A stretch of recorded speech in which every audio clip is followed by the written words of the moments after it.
Surrender.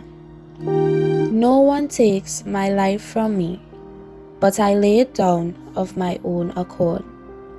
I have power to lay it down, and I have power to take it again. This charge I have received from my Father. John chapter 10, verse 18. Friday of the 5th week of Lent. Pope Benedict XVI once wrote, "There is a certain relationship between love and the divine, a reality far greater and totally other than our everyday existence. Yet we have also seen that the way to attain this goal is not simply by submitting to instinct. Purification and growth in maturity are called for, and these also pass through the path of renunciation." The Holy Father is saying that love must be purified if it is too mature. We must be purified if we are going to love well. This requires renunciation, which is self-denial or surrender. Pope Benedict XVI continues, "Love is not in the sense of a moment of intoxication, but rather as a journey, an ongoing exodus out of the closed inward-looking self towards its liberation through self-giving, and thus towards authentic self-discovery and indeed the discovery of God. Whoever seeks to attain his life will lose it, but whoever loses his life will preserve it," according to Luke chapter 17, verse 33.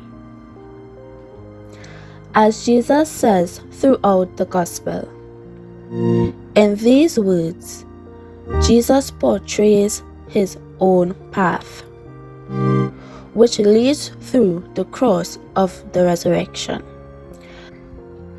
The path of the grains of wheat that falls to the ground and dies, and in this way bears much fruit.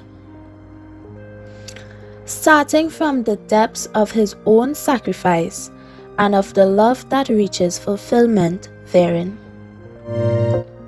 He also portrays in these words the essence of love and indeed of human life itself.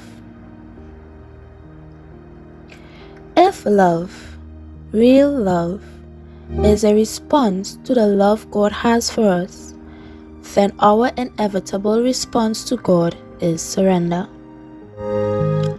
God is God. We are not. His love is so pure that the only appropriate response to it is to receive it, to surrender. Surrender is an ongoing exodus out of the closed inward-looking self, so that our life is about God. This surrender is found in the everyday. What Pope Benedict XVI once said to the priest really applies to all of us. In the words, "I do," spoken at our priestly ordination, we made this fundamental renunciation of our desire to be independent, self-made. But day by day, this great yes has to be lived out in the many little yeses and small sacrifices. This yes, made up of tiny steps, which together make up the great yes, can be lived out without bitterness and self-pity, only if Christ is truly the center of our lives. Jesus surrendered long before he entered Jerusalem or knelt to pray in the Garden of Gethsemane. Jesus lived in perfect communion with the Father, in perfect surrender to the Father's will. Day by day, Jesus' great yes was lived out in many little yeses and small sacrifices. In freedom, pure freedom, Jesus chooses what awaits him in Jerusalem because Jesus has lived in perfect surrender every day. For your prayer, stay here an additional 10 minutes. Today, pray with the third quote from Pope Benedict XVI mentioned above.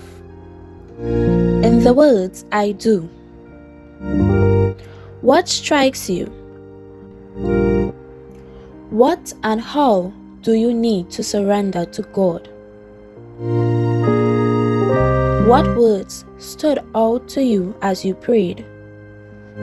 What did you find stirring in your heart?